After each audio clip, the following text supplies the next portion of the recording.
ni kiraro kizohuza quartier Muyaga na quartier Nyabagere kiriko cubakwa ku ruzi Nyabagere n'ikigo Obuha.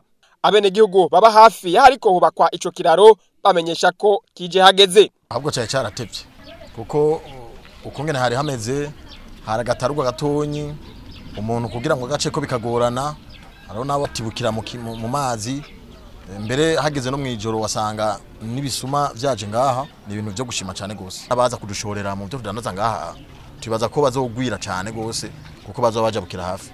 Uwo mwene gihugu asaba Obuha gukorana inguvu nyinshi ibikorwa ntibize bihagarare. Ariko rero uwo mwene gihugu Philbert ndiho kubwayo avuga ko uravye uruja n'uruza rw'imodoka zizoca kuri ico kiraro bisaba ko ibarabara rizoba ryagutse hakurya no hakuno. Ni mu gihe ku ruhande rwa quartier Muyaga aho iryo barabara rizokwinjirana rija ku kiraro haga cyane bene imodoka ziza n'ibikoresho byo kubaka ico kiraro ubu zitoroherwa gushika aho kiriko cubakwa kubera abubatsa amazu basize ibarabara ryaga. Bikazosabwa rero ko iryo barabara rizokwagurwa ku mpande zomi. Uwo nuwaserukiye umuryango wo ku ruhande rwa ruguru avuga ko we aherutse gutanga imetero imwe hasigaye wo ku ruhande rw'epfo. Abajejwe intwaro baraje ngaho badusaba yuko twebwe uwo haruguru n'uwo hepfo ko twokwagura iryo barabara kuri kote y'iwacu turaseda turaduga hagurugwa toyi turasiga metero bashobasaba n'uwo hepfo ko yosiga iyindi metero ariko twabonye mengo ntarabishira mu ngiro. Twebwe mu gihe abo ku ruhande rw'epfo canke abandi dusangwe duhanya karembi bwo ko twabarengeye boca baraba ubwo burengere ko bwarahabaye hama tugatunganirizana.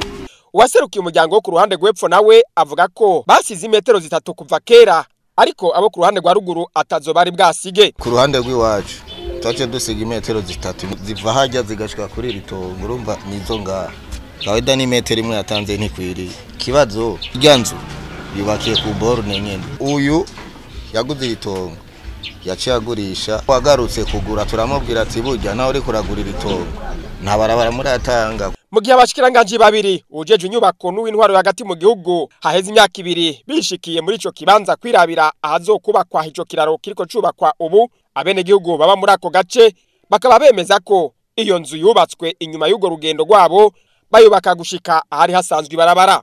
Kuri ico uri nitunga aserukira umuryango avuga ati yakubaka twe twari no kubaka kuva kera ko ni muhira ntawaduhagarika erega aha kubaka ni gusubiriza kioske zari zihari zimbaho burya kioske zosha cyangwa zikagira ingora niyo twace duhitamo kubaka ibintu byo kuramba. Yamara impande zombi zirahuriza ku kintu kimwe ko leta naho yosaba kwagura gushika ku metero 8 biteguye kuzitanga.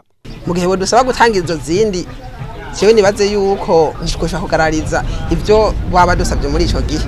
Leta ni leta kubwira ko nitongo atari gwacari za leta twese twunganya nimba ari zo kongereza umwe wese bikavanana mametero babakeneye y'umunani twe turashobora gutanga izindi nimba ari imwe n'inusu nagatanga indi n'inusu zikaba umunani nta kibazo ari terambere ni terambere rya twese.